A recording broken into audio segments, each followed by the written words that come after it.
J'ai eu la chance de commencer ma carrière vraiment tout en bas de l'échelle, dans une entreprise qui était juste gigantesque, qui faisait 15 000 personnes à l'époque. Petit à petit, j'ai eu des équipes, d'abord des petites équipes, puis jusqu'à des équipes quand même assez importantes. Elle a toujours aussi travaillé en pilotant tous les niveaux, le CEO, la direction RH, les managers, les équipes directes, le personnel, de sorte que tout le monde soit aligné en fait. La base, c'était vraiment la confiance. Quoi qu'il arrive, ben voilà, le projet c'est ça, et on tient le projet, et on apporte les moyens pour pouvoir y arriver. En fait, avec le cheval, c'est exactement la même chose. Si t'es pas là, il n'a aucune raison de te suivre, parce que tu vas le mettre en danger. Pour lui, tu vas le mettre en danger. Et donc, montrer à quelqu'un d'autre, que ce soit un cheval ou des équipes ou une autre personne, qu'il peut avoir confiance en toi, si toi, t'as pas confiance en toi, c'est quand même un peu compliqué.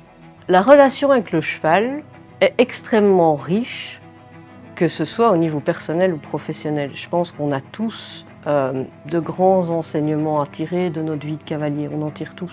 Enfin, en tout cas, je pense. Monter à cheval, ça n'a l'air de rien, mais pour moi, c'est une vraie leçon de vie à chaque fois. Et donc, évidemment, ça apporte des choses dans la vie personnelle, ça en apporte aussi dans la vie professionnelle, puisque on doit encore aller plus loin. On doit encore peut-être plus se challenger, on doit encore peut-être faire plus d'efforts et plus réfléchir sur soi-même pour avancer. Et donc on fait très vite l'analogie entre la vie professionnelle et le cheval, parce que le cheval c'est un parcours semé d'embûches parfois, souvent, la vie professionnelle aussi, surtout quand on veut entreprendre. Active derrière, je te vois rien demander. Voilà, et repart. Avoir connu les dérives en entreprise, je pense que ça m'a vraiment aidé à m'intéresser de plus en plus à ce que l'humain était en mesure de faire. Et donc en mesure de faire positivement, mais ce qui peut aussi parfois créer par l'inconscience de ce qu'il est en train de générer. Et après, quand je suis rentrée dans d'autres situations, dans d'autres missions, dans d'autres organisations, je comprenais très vite ce qui était en train de se passer, les enjeux humains sur place, ce qui se passait entre les personnes, donc les jeux de pouvoir par exemple, des choses comme ça. Donc ça a été pour moi, avoir vécu ça dans ma chair, m'a aidé après sur les autres missions à comprendre ce qui pouvait se jouer au niveau des équipes, et ça m'a aidé surtout à me former de manière très assidue et très pointue à tout ce que l'humain pouvait générer de bien comme de pas bien, et si c'est pas ok, ben, quels sont les outils, qu'est-ce qu'on peut mettre en place pour faire bouger les lignes. Je suis arrivé à ma première session avec Marina en lui disant bah, écoute, j'aimerais de l'aide pour améliorer l'organisation de mon planning. Et il était optimisé pour une vie dans laquelle je ne me retrouvais pas, et que donc il y avait des changements à faire. Et depuis, bah, ça fait 8 ou 9 ans, je pense, que Marina m'a accompagné en continu quasiment dans toutes les étapes de mon développement. Et donc je lui dois vraiment beaucoup non seulement de l'homme que je suis devenu aujourd'hui, mais aussi du professionnel que je suis devenu et des réussites professionnelles que j'ai pu avoir.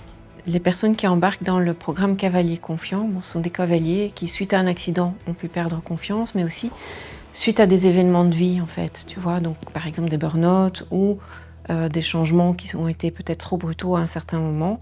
Ils ont fait que petit à petit, ils ont perdu confiance en eux, et à un moment donné, ils voudraient reprendre des projets, relancer certaines choses, mais ils voient que ces projets ne se lancent pas par manque de confiance.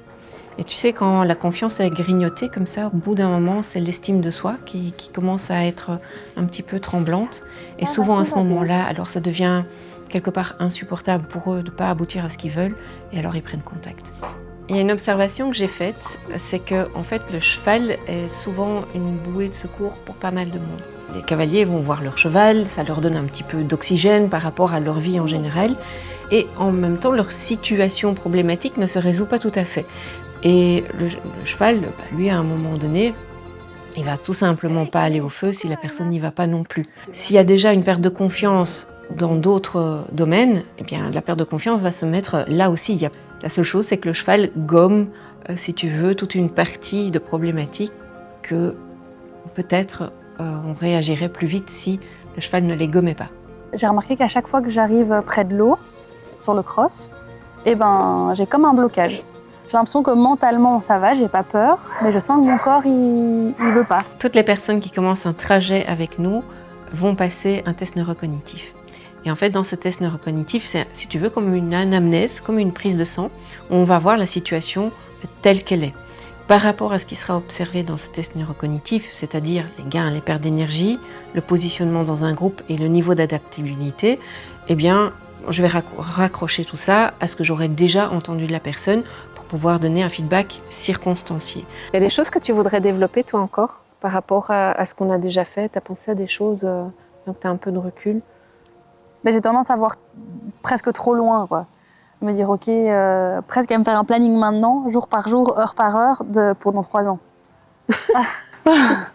Donc tout ça a un sens. Donc quand une première action est mise en place, eh bien ça va découler sur une deuxième action. C'est un petit peu un engrenage. On va droit au but avec des actions qui sont pertinentes par rapport à la particularité de la personne. En fait, une fois qu'ils ont repris confiance en eux, qu'ils se remettent en lien avec leur propre estime, eh bien, il y a tous ces projets qu'ils avaient glissés sur le tapis qui commencent à se montrer. Donc, on sort le projet de dessous le tapis jusqu'à la concrétisation pour que tout ça puisse prendre corps.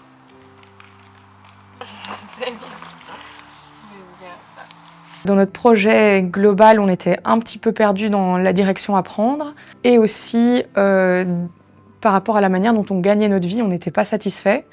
Et donc j'ai rappelé Marina de base pour faire un coaching, pour me refaire coacher par rapport à ça. Et elle m'a proposé de rentrer dans le programme Entreprendre. Et voilà, c'est vraiment l'idée, c'est vraiment qu'on puisse gagner bien notre vie, idéalement, avec le projet qui nous passionne. Aujourd'hui, je sens vraiment que j'avance. C'est gai parce que j'ai trouvé, je veux dire, en Marina, en tout cas, une personne qui a compris, en tout cas, d'où venait tout ce stress et ce qui m'arrivait. C'est vrai que les profs d'équitation, ils sont ciblés, je vais dire, techniques, mais au niveau mental, je vois bien qu'ils étaient perdus aussi, qu'ils se demandaient un petit peu ce qui m'arrivait. Et que là, oui, effectivement, j'ai trouvé quelqu'un qui me comprend et qui sait vers où on va. Moi, je ne le sais pas encore, mais en tout cas, elle le sait pour moi.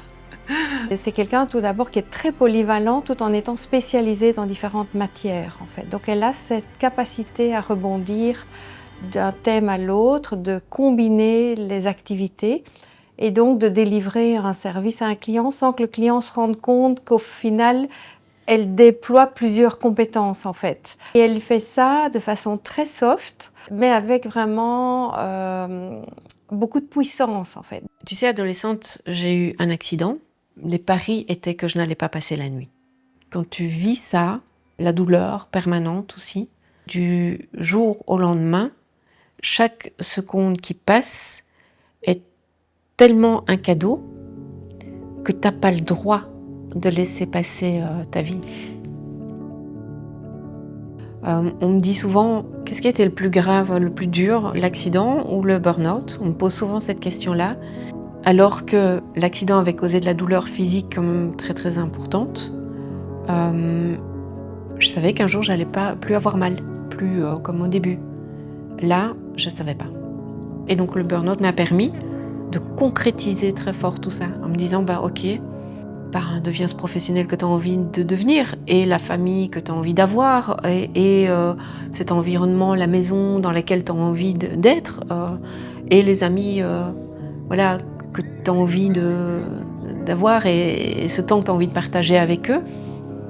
Passons à travers tout ce qui fait peur, passons à travers tout ce qui fait mal. Maintenant, prends toute cette histoire et construis quelque chose avec ça. Develop Leaders, c'est devenu une aventure familiale. Et en même temps, au début, j'ai démarré le projet un petit peu toute seule, puis mon mari s'est joint à moi. Les enfants, quand même, ils ont baigné dans cet état d'esprit depuis toute petite. Tout ce chemin nous a appris en fait à nous focaliser beaucoup plus sur les solutions que de rester accrochés à des problèmes ou à des peurs. Donc ça veut dire qu'aujourd'hui, il peut se passer quoi que ce soit, l'état d'esprit, le raisonnement va être branché solution et puis on se met en action par rapport à ça. Ça change une vie en fait de raisonner comme ça. On remarque que par exemple, les gens ont peur de se confier à d'autres. On est dans le zéro jugement dans ces groupes limités, donc les gens restent en totale confiance et ça les aide vraiment à surmonter plus rapidement des épreuves, à aller même au-delà de ce qu'ils pensaient. Le parallèle avec le cheval, il s'est fait tout le long de ma vie à tous les niveaux. Donc ça veut dire que quand il y avait des choses à étudier au niveau des ressources humaines, forcément je faisais le lien. Le cheval demande à ce que tu sois présent, que tu sois dans le moment, que tu saches ce que tu veux et vers où tu veux aller, exactement ce que tu fais en interaction avec les autres humains. Et voilà, donc ça m'a accompagnée vraiment tout le long. Donc oui, la nature, les chevaux, c'est ça, tu co-construis avec ton cheval, tu grandis avec lui, il grandit avec toi, tu fais équipe avec lui. Et au bout d'un moment, on va au feu ensemble. Enfin, c'est imagé, mais c'est vraiment ça. Donc on s'accompagne mutuellement. Avec les équipes au niveau professionnel, c'est la même chose. On s'accompagne mutuellement en fait. Je n'ai pas créé Develop Leaders vraiment pour moi, mais plutôt pour toutes les personnes qui le constituent. Donc aussi bien les clients que pour ma famille, mais aussi pour toutes les personnes qui ont envie de rejoindre Develop Leaders. C'était aussi montrer à mes enfants que suivre ce qu'on a dans son ventre est bénéfique. Donc le prix à payer de savoir que tes enfants vivent la vie qu'ils veulent avoir en tant que parents, c'est que parfois ça les amène loin de toi.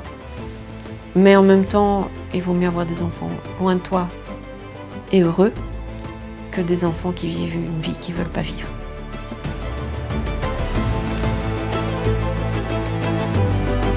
Je suis Marina Chelfaux et j'accompagne toutes les personnes qui veulent vivre leur vie à 200%.